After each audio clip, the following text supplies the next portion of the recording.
মুসলমান বলতেছিলাম জিবরাইল যখন আল্লাহকে বলবেন ইয়া রব আমি জান্নাত দেখতে চাই, আল্লাহ পাক বললেন জিবরাইল রে যাও তুমি জান্নাত দেখে নাও। ও মুসলমান ওই দিন জিবরাইল আলাইহিস সালাম একটা নয় দুইটা নয় 600 পাখা দিয়ে বাড়ি মারতে শুরু করলেন। বাড়ি মারতে মারতে মারতে মারতে মারতে মারতে এক পর্যায়ে হযরতে জিবরাইল ক্লান্ত হয়ে একটি খুঁটির কাছে বসে পড়লেন।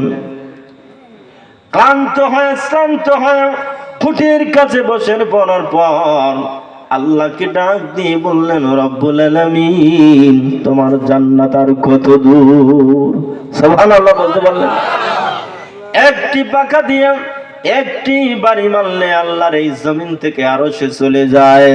ওই দিন জান্নাত দেখার জন্য একটা নয় দুইটা নয় 600 পাখা ব্যবহার করে বাড়ি মাঠে উঠতে লাগলেন উঠতে উঠতে ক্লান্ত হয়ে শ্রান্ত হয়ে একটি খুঁটির কাছে বসে জিবরাইল প্রশ্ন করলেন আল্লাহ তোমার ওই জান্নাত আর কত দূর?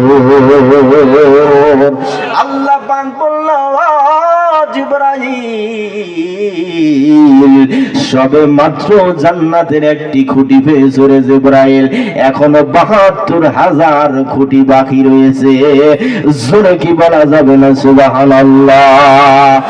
মুসলমান প্রাণ প্রিয় গাটিনাবাসী লক্ষ্য করেন যে জিবরাইল একটি পাখা দিয়ে একটি বাড়ি মারলে আল্লাহর আরশে চলে যায়। ওই জিবরাইল জান্নাত দেখার জন্য একটা নয় দুইটা নয় 600 পাখা ব্যবহার করা শুরু করলে তারপরেও জান্নাতের একটা খুঁটি পেয়েছে, এখনো ৭২,০০০ খুঁটি বাকি রয়েছে। জোরে কি বলা যাবে না কথাগুলো ঠিক কিনা?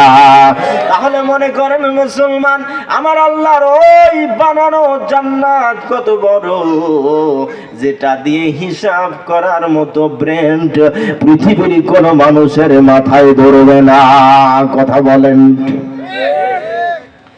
মুসলমান? আল্লাহ পাক এত সুন্দর নিয়ামত ওই ব্যক্তিদেরকে দিবেন, ওই ব্যক্তিদেরকে আমার আল্লাহ এত সুন্দর নিয়ামত দিবেন, এত বড় বিশাল জান্নাত তাদেরকে দান করবেন শুধুমাত্রই তাদের জন্য যারা আমার আল্লাহকে ভয়ের মতো ভয় করবে। জোরে কি বলা যাবে না কথাগুলো ঠিক কি?